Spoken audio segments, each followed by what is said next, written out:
អំបោះក្នុងកៃឆ្នៃជាក្រមាសំខាន់អស្ចារ្យសម្រាប់អ្នកប្រើផ្ដល់នៅក្តីសុខគ្រប់មុខសារពើខ្លាចតែអ្នកប្រើមិនយល់តម្លៃ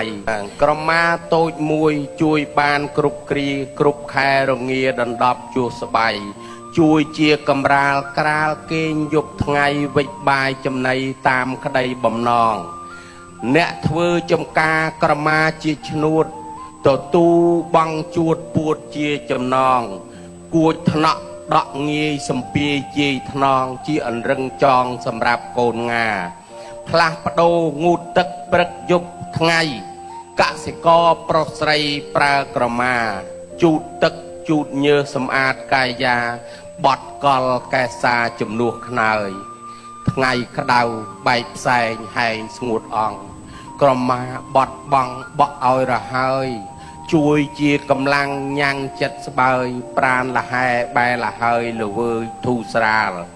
ប្រើបានច្រើនទៀតទោះលៀតរមូរងវេលទ្របទូលតនូលលើក្បាលចងថ្នាក់ដកវិជ្ជានិច្ចកាលជាយចុងកណ្ដាលប្រើបានតាមចិត្តបើអ្នកចេះប្រើយល់ស្គាល់តម្លៃក្រមាមានន័យប្រពៃពិតចេះប្រើចេះថែនៅក្បែរជាមិត្តបើមិនចេះគិតពិតបងអាសាក្រមាជាមិត្តពិតជាត្រឹមត្រូវកុំប្រើខុសផ្លូវនាំអាស្រូវក្រមាខ្លះគិតល្ងិតល្ងងចង់មរណាបែរយកក្រមាទៅចងកកអូចាក្រមាល្អស្រស់ស្មោះប្រពៃក្រមាមានន័យដូចជាអ្នកក្រមាអ្នកស្រែខ្មែរកសិករក្រមាក្រីក្រតស៊ូជីវិតចាអរគុណហើយគិតទៅណាគ្រាន់តែក្រមាគឺមានប្រយោជន៍ច្រើនណាបងណាប្រយោជន៍ច្រើនចឹងប៉ុន្តែនៅក្នុងស្រុកខ្មែរយើងអ្វីក៏មានក្រមាអាចដាំបាយបានហូបទៀតហ្នឹងហើយជំនាន់ប៉ុលពតចាបាទក្រមាដាំបាយបើអញ្ចឹងអ្នកណាភ្លេច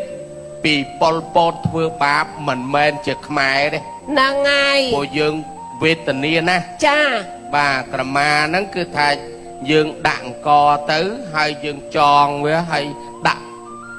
4ជាន់ទេណាចាហ្នឹងហើយកុំឲ្យផុកកុំឲ្យនេះវាចូលហ្នឹងហើយអញ្ចឹងដាក់ទៅហើយចងទៅល្មមទៅធូរល្មមហើយយើងយកទៅត្រាំទឹកហើយយើងជីកដីដាក់ចូលថង់ណែហើយកប់ហើយដុតភ្លើងហ្នឹងហើយដាក់ធៀងថ្នោតដុតពីលើទៅឆ្អិនបានហូបមើលតែប្រេះណែដីហ្នឹងហើយឆ្អិនណាពេញមួយប្រមាណហ្នឹងតែម្ដង